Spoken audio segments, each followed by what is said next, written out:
que o teu Espírito tenha acesso a cada coração aqui nessa noite. Pedimos isso para o teu louvor e para a tua glória. Amém?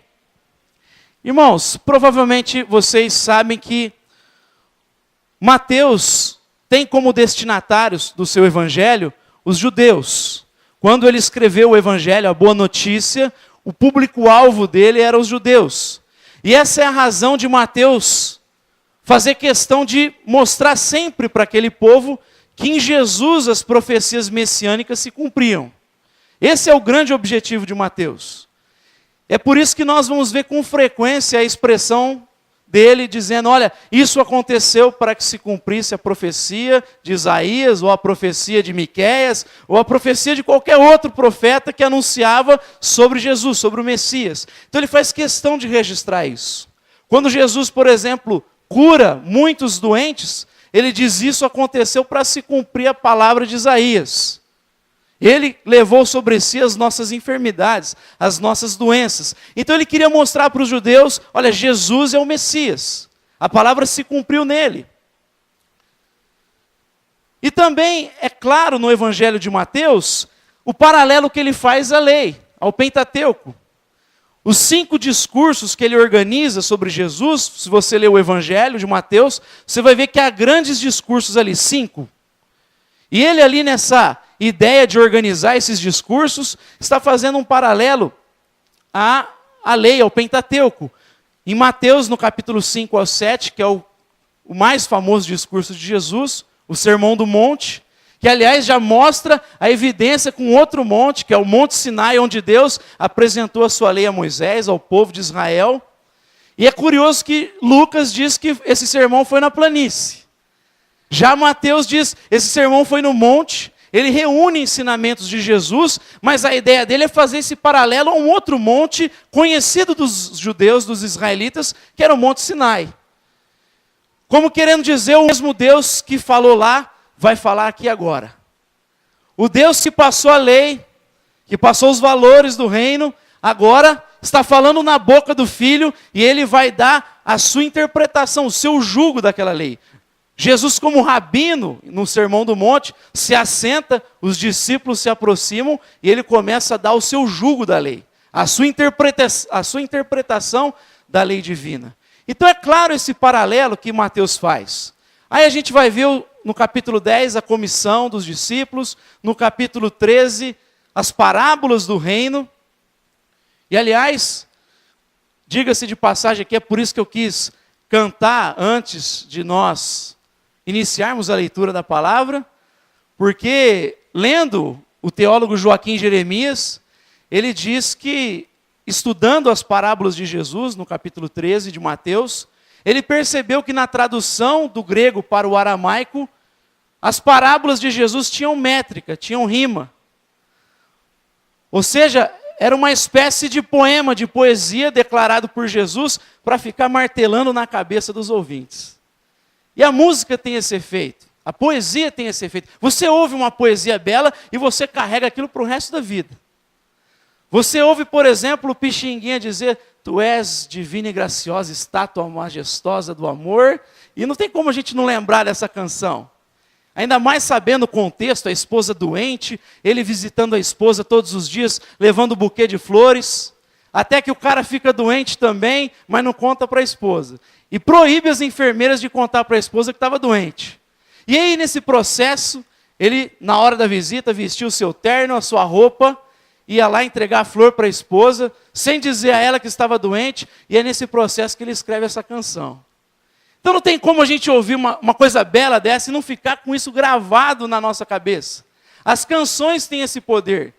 E ouvir isso do Joaquim Jeremias, ler isso, essa informação, faz a gente olhar para a parábola de uma maneira diferente e para a arte de uma maneira diferente. Jesus, ele apreciava a arte. E quando narrava as parábolas, fazia com esse intuito mesmo, para ficar marcado, martelando na cabeça do povo os valores do reino de Deus. Mas faz parte desses discursos que Mateus está usando como paralelo à lei. Aí no capítulo 18 tem uma série de advertências sobre a vida em comunidade, e no capítulo 24 e 25 a gente vai ler sobre a vigilância, a parúzia, a volta de Cristo, a gente vai ver um ensino sobre essas coisas. Então Mateus, o intuito dele é mostrar, olha, a lei aponta para Jesus. E os profetas apontam para Jesus. A Escritura aponta para Jesus. O objetivo dele é mostrar para os judeus que tinham conhecimento da lei, tinham conhecimento dos profetas, de que a profecia havia se cumprido na pessoa de Jesus. Esse é o intuito de Mateus. Evangelizar. Ele apresenta Jesus como Messias e como Rei de Israel. Diferente de Lucas, diferente de João, de Marcos, ele dá ênfase em uma faceta de Cristo. Enquanto João apresenta o Jesus divino, Lucas o Jesus humano, Marcos o Jesus que serve, Mateus apresenta o Jesus que reina. Ele é o Rei de Israel. Ele veio para governar a nação de Israel, ele veio apacentar a nação de Israel. E é por essa razão que a genealogia de Mateus é diferente da de Lucas. Enquanto Lucas traça a genealogia de Jesus até Adão, porque ele quer mostrar a humanidade de Jesus, Mateus ele vai até Abraão, para mostrar que Jesus é a descendência de Abraão e por meio dele todas as nações da terra seriam abençoadas. E a própria figura dos magos já mostra pessoas fora do arraial de Israel, que olhando para as estrelas, os instrumentos científicos daquele contexto concluíram que havia nascido o rei dos judeus. E saíram da sua terra para adorá-lo.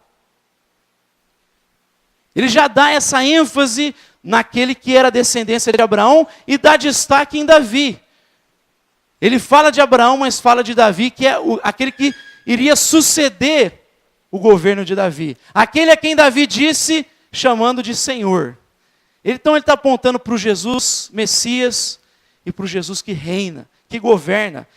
E meus irmãos, no primeiro verso desse texto que nós lemos, nós já percebemos esse destaque da grandeza de Deus, do Deus que governa, do Deus que reina. Mateus começa dizendo, como de praxe, sobre uma profecia que se cumpre. É em Belém que ele nasceu. Ele traz as palavras de Miqueias, ele está mostrando que havia se cumprido. Jesus nasceu em Belém e fala que nasceu num contexto onde quem governava ali na Judéia era Herodes, que era um rei, aliás, um governante extremamente perverso, um cara impiedoso, que para se manter no poder, cair no agrado dos seus superiores, usou do poder da força, da tirania, da violência, e assim, dessa forma, ele conseguiu se perpetuar, apaziguar algumas rebeliões, e trouxe aí uma certa prosperidade para a sua terra, e assim foi se perpetuando no poder. Qualquer ameaça ao seu império, ele ia lá e sufocava, e dessa forma ele foi se perpetuando. Lucas, no seu relato do nascimento de Jesus, ele descreve ainda outros governantes. Fala do decreto que foi emitido para que os judeus fossem à sua terra natal se registrar. Ou seja, todo o contexto, tanto narrado por Mateus, como narrado por Lucas, é um contexto que não favorece em nada aquilo que Deus estava fazendo na história. Na nossa lógica humana, jamais a gente ia escolher essa forma de Deus agir na história. Aliás, a forma não ajuda também. Ele vem na pessoa de uma criança. Ele vem na contramão de toda a lógica humana. Já dizia o Leonardo Boff, todo menino quer ser homem, todo homem quer ser rei, todo rei quer ser Deus, mas só Deus quis ser criança. Vem numa lógica antagônica à nossa ideia de valores, de estratégia. Mas o momento também não é nada favorável. E a geografia em que nasce também não é nada favorável, não ajuda em nada. O contexto ali era de dominação romana. Era um contexto de um tirano no poder. Se nós fôssemos escolher, nós jamais iríamos escolher o jeito de Deus.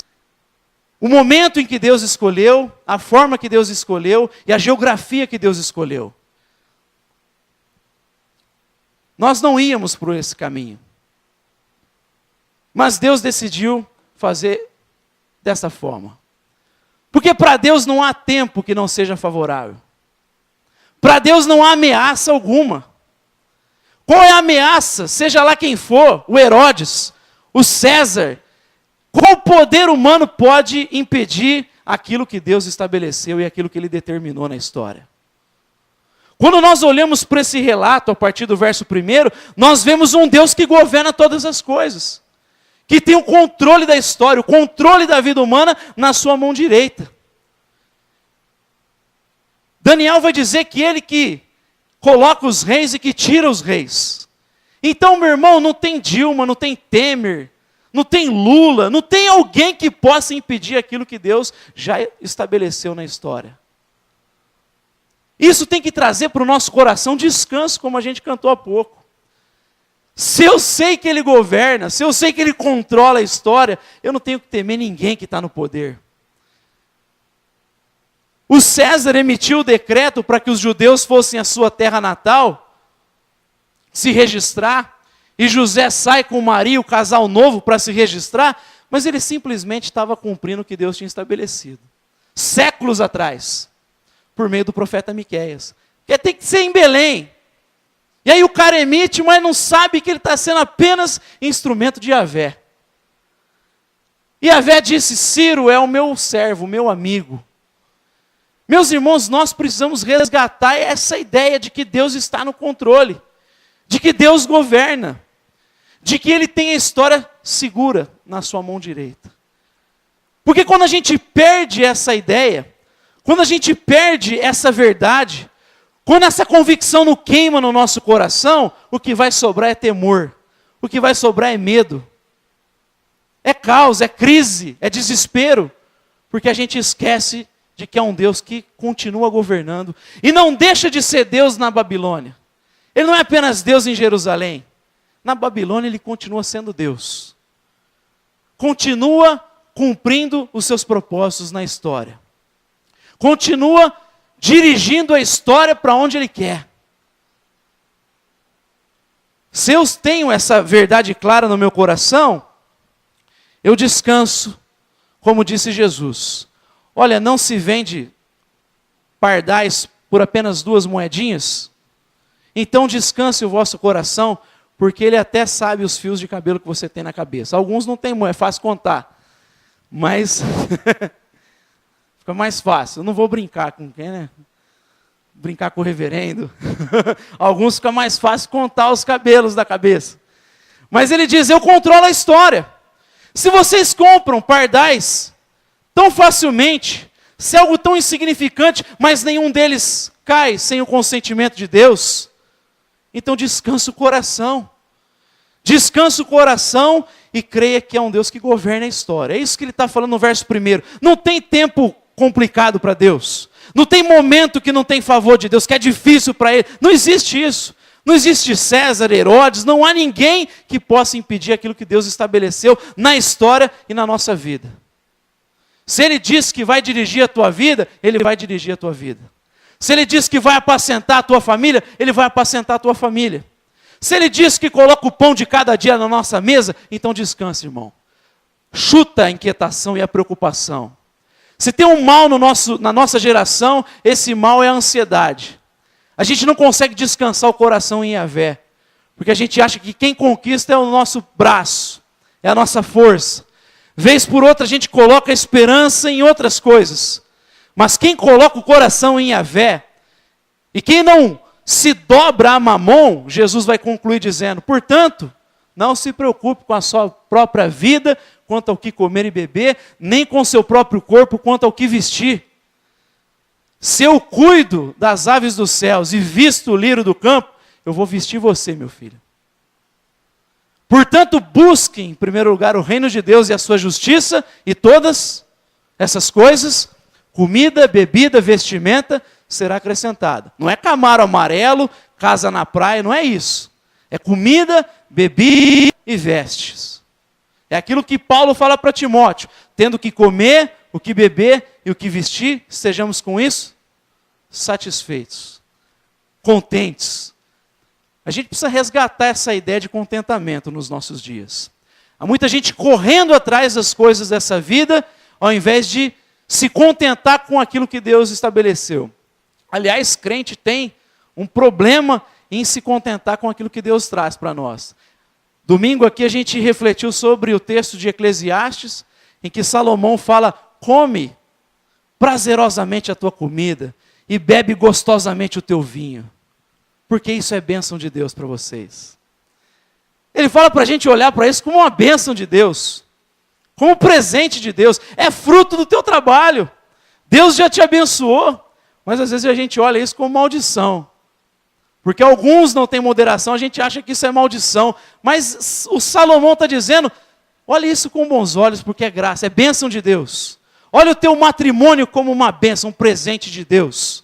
O sexo como uma bênção de Deus. E a igreja ao longo da história começou a trabalhar isso como tabu. Olhou isso muitas vezes como algo relacionado ao pecado, enquanto a Bíblia apresenta como uma bênção de Deus, desde que feita dentro do conceito de casamento cristão, evidentemente. Mas há muita coisa que a gente tem que olhar como bênção e agradecer e ser contente, ter contentamento no coração. Então no verso 1 ele já mostra alguém que governa. E não importa se é o Herodes que está governando, se o cara é impiedoso, se ele é violento, não importa se ele tem poder, se ele tem status, se ele tem influência, se ele tem acesso a César, não importa, Deus vai cumprir aquilo que ele estabeleceu na história. E se eu tenho consciência disso, que é um Deus que governa todas as coisas, aí eu posso assumir as implicações da boa nova que Mateus está anunciando. Se eu sei que Deus governa a história, eu posso assumir as implicações do Evangelho, a boa notícia que Mateus está dizendo. E a primeira implicação que Mateus apresenta para nós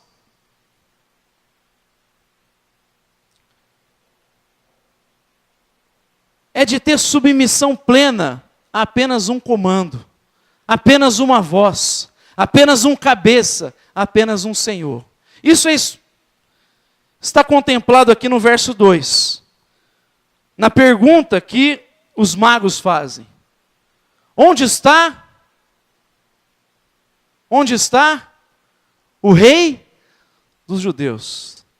Nós estamos procurando o rei dos judeus. Onde é que ele está? Viajamos até agora, vimos a sua estrela e viemos para adorá-lo. Que coisa linda. Nós entendemos que ele é rei. E meu irmão, quando a gente pensa em Jesus como rei, eu tenho que pensar em reinado, valores, cultura, princípios, aquilo que ele estabeleceu em leis. A ideia de pensar em Jesus como rei, ela não tem apenas implicação para a minha vida, ela tem aplicação para o cosmos, para a sociedade. Ela tem implicação para a minha vida de maneira plena, total. Nós vivemos num contexto em que o Jesus é apresentado apenas como aquele que supre a nossa angústia, que vem trazer consolo ao nosso sofrimento, que vem trazer alívio para a nossa consciência. Ou seja, eu procuro Deus para ter o perdão dos pecados e amém. Eu procuro um Jesus que traz salvação para a minha vida, mas Mateus está dizendo, ele é rei. Ele é rei. Não é apenas aquele que traz perdão para os seus pecados, mas é aquele que vai direcionar a tua vida de maneira plena, total. É preciso ser reorientado agora a partir da lógica do reino de Deus. É preciso olhar para a história a partir da lógica do reino de Deus. Recorda, né? A Câmara dos Vereadores, eu tenho que ter submissão plena apenas a Cristo Jesus. E quando a palavra de Cristo Jesus está em contradição com aquilo que os governantes se estabelecem, como um bom cristão e cidadão do reino de Deus, cidadão desse reinado, como alguém comprometido com os valores e com o senhorio de Cristo Jesus, eu tenho que resistir. A gente tem que resistir. Quando Paulo fala aos Romanos no capítulo 13 que toda autoridade foi estabelecida por Deus, o que Paulo está dizendo ali, na verdade, é uma ênfase ao poder divino. Ele está dizendo só existe isso porque Deus está acima de tudo e Ele possibilita. Jesus nem responde a Pilatos quando é interrogado. E ele diz, olha, o que você tem só foi concedido porque meu pai quis. Porque foi do agrado dele, ele permitiu que você tivesse poder, autoridade aqui. Mas ele está acima da história. E quando nós nos deparamos com algo que vai contramão da cultura do reino de Deus, dos valores do reino de Deus, daquilo que Deus estabeleceu, a nossa resposta tem que ser a de Pedro. Antes importa obedecer a Deus do que aos homens. Nós precisamos, nesses dias, resgatar o conceito de metanoia. É mudança de mente. É ver e viver além do horizonte de compreensão reinante nesse mundo. É viver além da lógica que impera nesse mundo. É enxergar a sociedade a partir da lógica do Rei Jesus. Esse é o conceito de metanoia. É uma ideia que tem que orientar tudo, irmão. Não é só eu vir à igreja, buscar a Deus, orar, ou na minha casa, é eu colocar a minha vida de maneira plena, submetida a Ele. É eu colocar os meus recursos consagrados a Ele. O meu tempo consagrado a Ele. Os meus talentos, os meus dons, precisam primeiramente servir a Ele. Tem um episódio no Antigo Testamento, eu já citei para o pessoal do núcleo isso, mas vale a pena a gente enfatizar, em que Moisés vai pedir para Faraó liberar o povo para adorar a Deus no deserto. Lembra da passagem? Moisés chega diante de Faraó e diz, olha, Deus diz para você permitir que o meu povo fosse adorar no deserto. E aí Faraó diz algo que é curioso, a partir do capítulo 8, capítulo 10, você vai ver esse relato. Moisés primeiro vai ouvir como resposta de Faraó, olha, vão lá adorar, mas fiquem pertinho e orem por mim também. Fica pertinho, ora por mim também. Muitos teólogos olham a história do episódio do Êxodo como algo que apontava para a libertação que Cristo traria para nós, do Egito, do mundo, da influência de Faraó, de Satanás. E aí, olhando a partir dessa perspectiva, a gente vê que geralmente Satanás propõe isso para o cristão. Pode ir lá, mas fica perto. E ora por mim também. E aí Moisés, não quero isso não, é para ir para o deserto, para longe disso aqui, porque eu não tenho nada a ver com esse sistema. Como disse Jesus quando veio Judas Iscariotes, aí vem o príncipe desse mundo com os soldados, e eu não tenho nada com ele. O meu reino não tem nada a ver com isso aqui, com esse sistema. Por isso que ele escolheu a forma contrária àquilo que a gente iria escolher. Ele escolheu o momento que a gente nunca ia escolher, a cidade que a gente nunca ia escolher. O reino de Deus não tem nada a ver com isso, com essa lógica, com esse sistema. E Mateus vem então apresentando esse conceito de metanoia. É preciso reorientar a minha vida. E aí Moisés fala, então não, nós queremos adorar no deserto. E aí ele recusa, vem uma praga lá, e aí Moisés volta lá, ele se arrepende. E aí Moisés fala, a gente vai adorar. Ele fala assim, não, então tudo bem, vão, mas vão só os homens. Deixa as mulheres e as crianças aqui. Deixa o resto aqui. E aí Moisés, não, nós vamos adorar com todo o nosso ser. Mas você vê que a proposta, vai você, mas deixa a tua casa vulnerável. Deixa a tua casa sem a influência do reinado de Cristo Jesus. Adora a Deus na tua subjetividade, na tua vida privada. Não faça de Cristo o Senhor da tua casa, da tua família. Adora aí simplesmente você e Deus. Mas aí Moisés se recusa. E aí ele vem uma outra proposta, depois de outra praga. Ele fala, tudo bem então, vão as mulheres, as crianças, os homens, deixa só o gado aqui. Deixa as ovelhas, os bois, deixa tudo isso aqui. Deixa as posses aqui. Deixa a propriedade sobre a influência do Egito. E aí Moisés dá uma resposta que tem que ser a nossa resposta. Não, Faraó, não vai ficar um casco no Egito. Você não está entendendo. A nossa adoração a Yahvé tem que ser plena. Ela não pode ser parcial. E Jesus, meu irmão, deixa isso claro.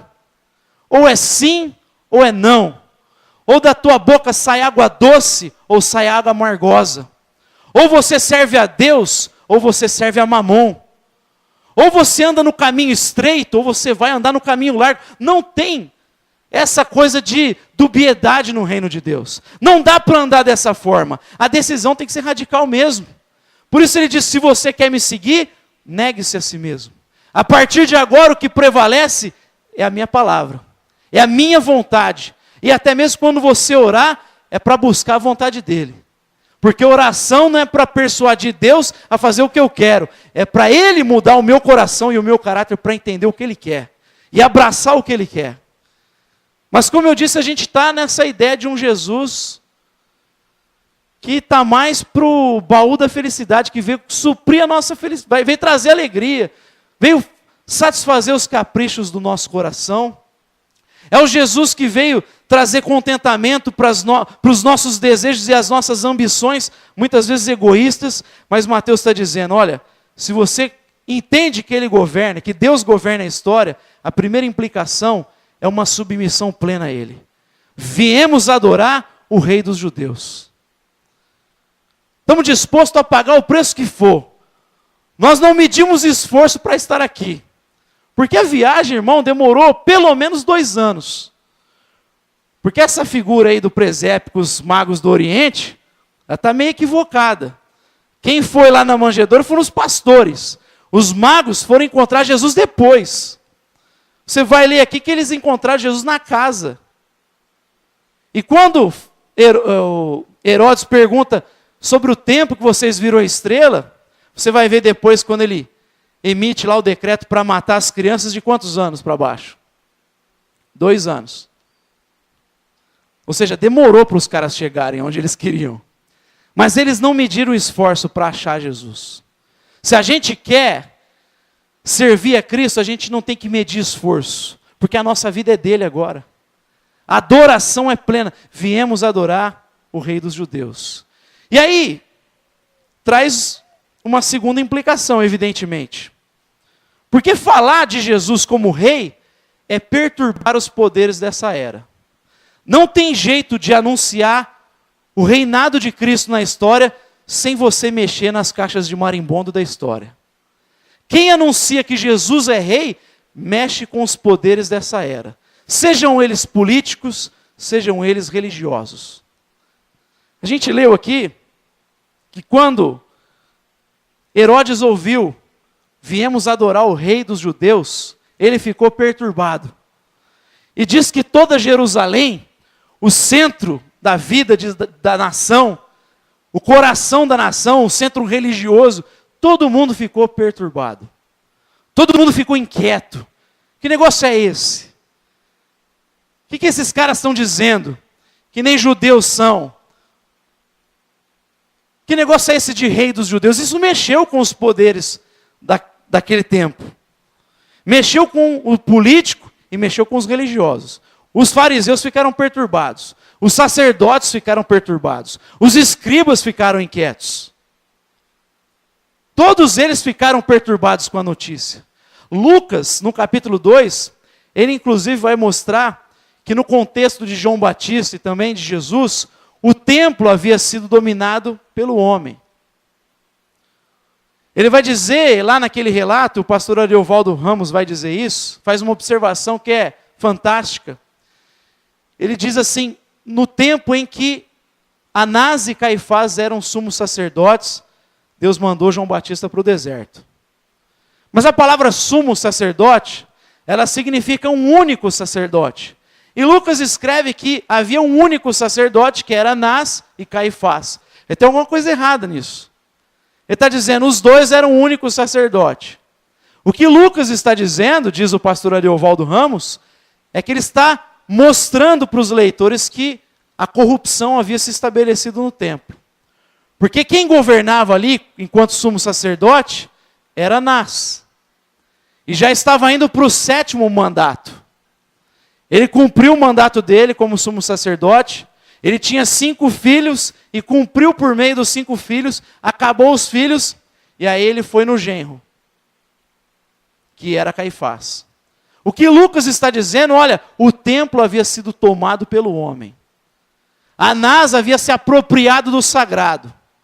E quando o homem se apropria do sagrado, Deus vai levantar quem for preciso. Ele foi para o deserto, porque ele não precisa de templo para cumprir os propósitos dele. E aí ele levou o seu sacerdote para o deserto, que é João Batista, que deveria ser o sumo sacerdote naquela ocasião. Deus levanta ele, vai para o deserto e começa a trabalhar. Começa a agir, mas isso causa perturbação desses homens. E quando Jesus continua o anúncio de João Batista, todo mundo fica inquieto. Não dá para anunciar a mensagem do reino de Deus sem gerar perturbação. Você vai gerar perseguição e oposição, seja dos políticos, seja dos religiosos. Às vezes essas coisas vêm tudo junto. Está tudo junto, misturado, como estava nesse contexto. E como está no nosso contexto? O mesmo Ariovaldo Ramos lembra que o Novo Testamento começa com Deus expulso do templo e termina com Jesus do lado de fora da igreja, dizendo, eis que estou à porta e bato. Porque a religião tem um outro plano, outro propósito, outro sistema, e Jesus vem na contramão de tudo isso. Por isso que Paulo é enfático, a gente tem que se inconformar com isso. E isso vai gerar inquietação, vai gerar oposição. Quando Lucas vai dizer em Atos 17, sobre Paulo e Silas, lembra o que ele diz? Chegaram aqui agora esses que estão causando alvoroço por onde passam. A expressão ali, eles estão virando o mundo do avesso. Esses que estão virando o mundo do avesso, chegaram agora para acabar com a nossa paz. E onde Paulo passava, gerava discípulos, trazia cura, trazia salvação, mas trazia perseguição. Trazia inquietação. Ele passa na Macedônia, estabelece uma igreja que ama Jesus, que no meio da perseguição está agarrado em Jesus, que não se escandaliza das prisões de Paulo, mas quando ele liberta a menina de um demônio, e os caras lucravam com aquilo, começa a perseguição, Paulo é preso. Quando ele vai a Éfeso, e ali ele gera um avivamento extraordinário, o pessoal começa a queimar os livros em praça pública, confessando os seus pecados, um avivamento lindo ali.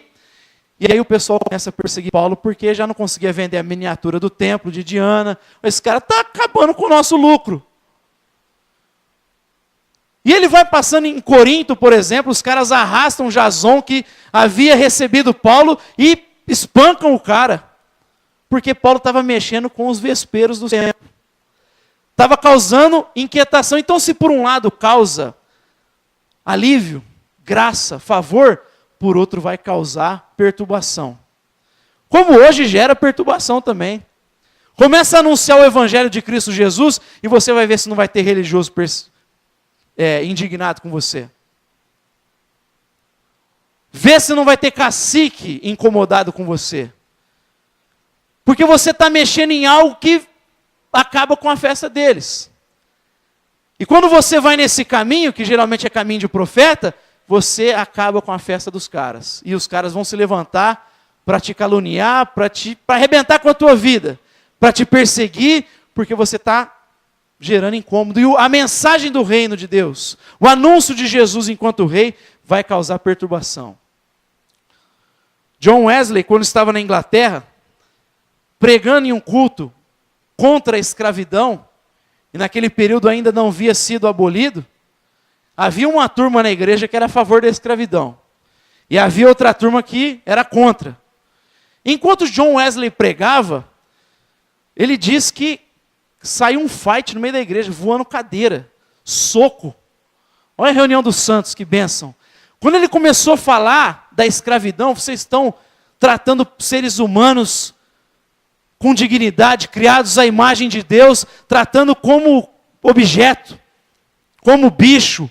E quando ele começa a pregar, os que são contra e os que são a favor, começa um fight dentro da igreja, voando cadeira, soco, pontapé. E aí John Wesley disse o seguinte: olha, agora eu sei que eu tenho que pregar sobre esse tema.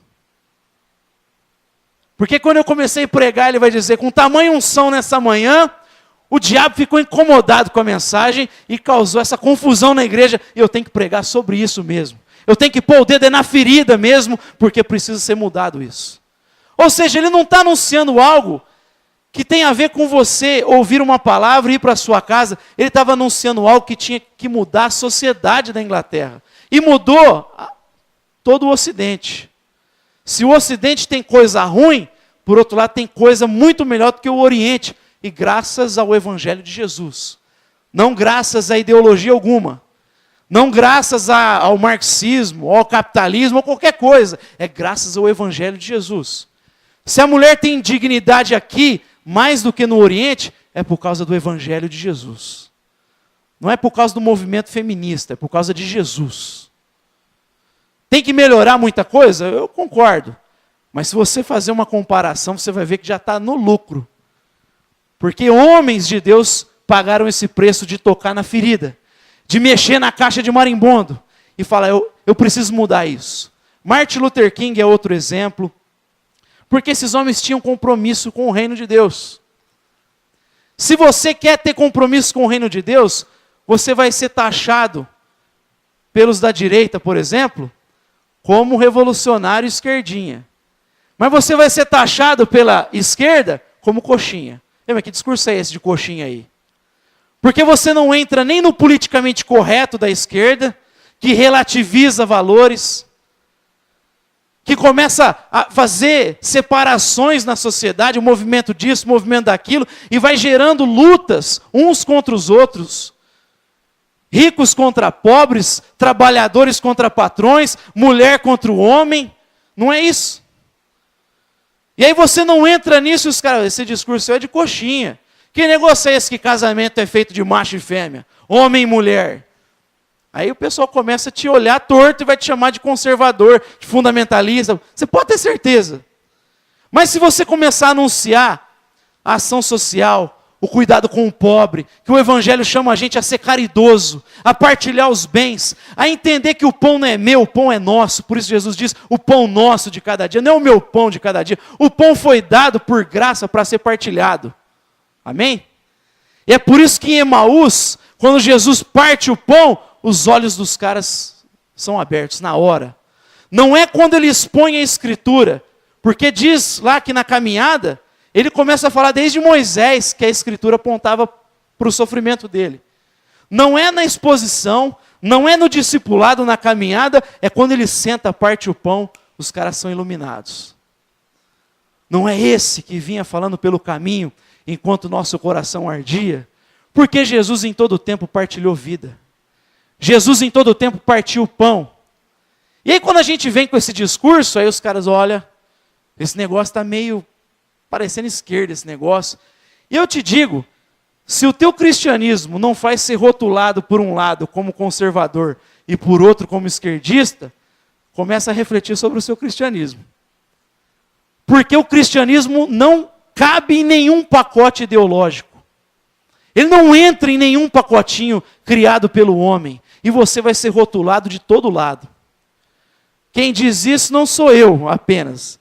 C.S. Lewis, que foi talvez uma das mentes mais brilhantes do século passado, ele vai dizer no clássico Cristianismo Puro e Simples, justamente falando sobre isso, política, ele fala que geralmente o diabo nos leva a ter tanto ódio de um lado, que nós vamos nos aproximando do outro. Você fica com tanta aversão ao marxismo, a essa coisa do socialismo, você vai caminhando por um lado, não só saudável, você vai caminhando por um extremo, a ponto de ser contra, inclusive, a solidariedade. Não, na igreja tem que fazer isso não, é só pregar o evangelho e tirar a alma do inferno, não tem que dar comida para ninguém não. Porque você está mais abraçado a uma ideologia do que o evangelho. E aí ele vai dizendo, se você faz isso, você vai acabando sendo fiel a um pacote ideológico. Mas ele diz, nós como cristãos, temos que recusar tanto uma coisa como a outra e passar no meio disso, abraçados à mensagem do reino de Deus, do evangelho de Cristo Jesus. Então eu ter consciência de que Deus governa a história, é assumir a implicação de anunciar o reinado de Cristo. E uma vez que eu anuncio isso, eu causo perturbação dos poderes dessa era, sejam religiosos, sejam políticos. Mas só dá para fazer isso se eu tiver um conhecimento claro de quem é Deus, de quem é Cristo.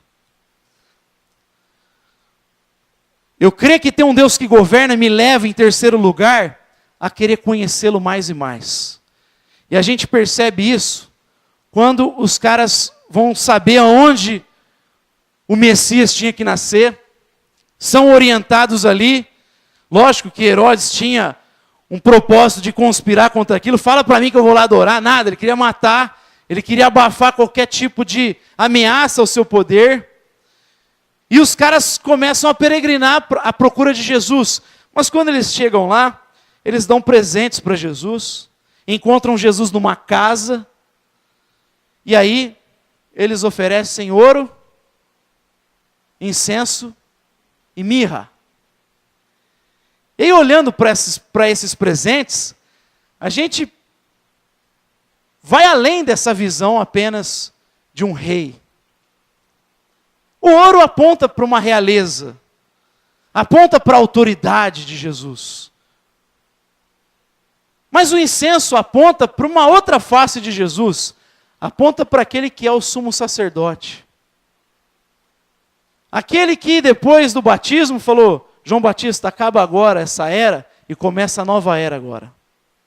Acaba a era de Arão e começa a era de Melquisedeque.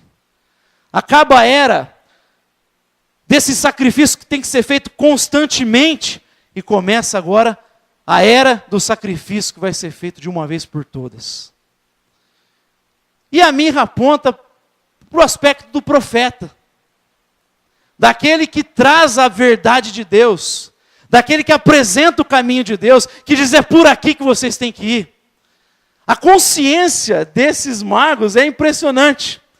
Através dos elementos que eles apresentam, e Deus, e Mateus descreve isso para trazer à nossa consciência esse conhecimento dessas três facetas de Cristo Jesus. Ele não é apenas rei, ele é o sumo sacerdote, mas ele também é o profeta, é aquele que traz a mensagem de Deus. E eu só consigo lutar contra os poderes dessa era, eu só consigo anunciar o rei dessa era, se eu tiver convicção de quem ele é, de que ele tem toda a autoridade. Eu só consigo fazer se eu tiver convicção de que ele levou os meus pecados, apagou o meu passado, mudou a minha história, e não apenas se entregou como sacrifício de uma vez por todas, mas intercede junto ao Pai em nosso favor. É só tendo essa convicção de que eu tenho coragem de fazer isso. E é só tendo a convicção de que o assim, diz o Senhor, vai se cumprir, que eu posso continuar. Eu posso enfrentar o que for.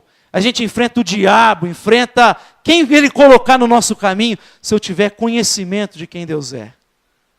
Se eu tiver convicção daquilo que Deus fez ao meu favor. Se eu tiver essa consciência, e nós tivermos essa consciência, meus irmãos, não há inferno que segure a igreja. E Jesus diz que o papel da igreja é lá mesmo. É lá onde o inferno está reinando. Tu és Pedro, e sobre essa pedra edificarei a minha igreja, e as portas do inferno não prevalecerão contra ela. Não é o diabo que vem dar portada na igreja. Não é o inferno que vem dar portada e a gente resiste a ele. Ele diz: é você que vai lá e chuta, arromba essa porta e vai lá levar a libertação. Vai anunciar glória a Deus nas alturas e paz na terra aos homens, porque ele concedeu o seu favor. Amém? Queria convidar você a ficar de pé. Se o pessoal do louvor puder vir aqui.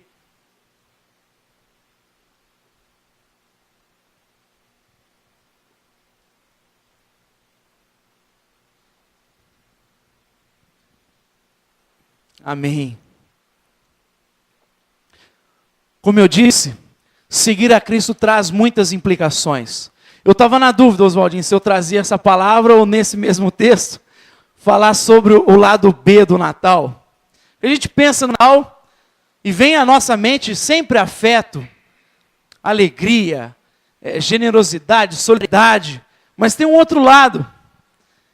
Tem um lado daqueles que se incomodam com a notícia. Tem o lado de que anunciar isso é mexer com os poderes dessa era. É causar perturbação dos principados e potestades, como diz Paulo. É você ter consciência de que anunciar que nasceu o rei dos judeus é ter problema nessa existência. Porque às vezes a gente olha e fala assim, benção, vai ser só benção. Não vai. A gente vai ter talvez mais problema. Porque Jesus, olhando para a vida dele, o que ele teve de problema, e ele falou que a gente ia seguir no mesmo caminho. Me chamaram de Beelzebu, principais dos demônios. Com vocês não vai ser diferente. Me perseguiram, vão perseguir vocês. Então, ter consciência de anunciar essa boa notícia, de que nasceu o Salvador, nasceu o Rei, é por outro lado ter problema. Não é só o lado da alegria, é o lado de causar perturbação dos poderes dessa era. E é isso que a mensagem apresenta para nós também. Tem um lado B. Talvez você veja aqui nessa noite e ouviu o lado bom só. Mas eu sei que quase todo Natal a gente senta para ouvir que ele nasceu, concedeu o favor, e a gente sabe disso. Creio que a maioria aqui é cristão há tempo. Mas a gente tem que lembrar que o Natal também traz muitas implicações, nem sempre favoráveis, nem sempre agradáveis. É você, como eu disse aqui, tocar nas caixas de marimbondo. A gente vai gerar um reboliço. Esses aí, do raízes, do núcleo, que estão virando o mundo de cabeça para baixo, estão virando Ribeirão Preto do avesso, estão virando o Jardim Paulista do avesso, chegaram aqui agora no Simeone, em Cravinhos, vocês já estão lá também, né, ajudando, estão passando e virando o mundo de cabeça para baixo, porque estão anunciando que tem um outro rei aí, tem outro governante, outra autoridade. Não é a Darcy Vera, não é quem vai ficar no lugar dela, o Nogueira, é Jesus, o Rei dos Reis, o Senhor dos Senhores. Porque um menino nos nasceu, um filho nos foi dado, e o governo está sobre os seus ombros, e o seu nome será maravilhoso, Conselheiro, Deus forte, o Príncipe da paz. Amém? Vamos terminar esse culto cantando isso? Porque tem que sair daqui com essa força, com essa alegria, com esse entusiasmo de quem anuncia um outro reinado. E está disposto a assumir todas as implicações dessa boa notícia. Amém? Antes da gente cantar, fecha os teus olhos.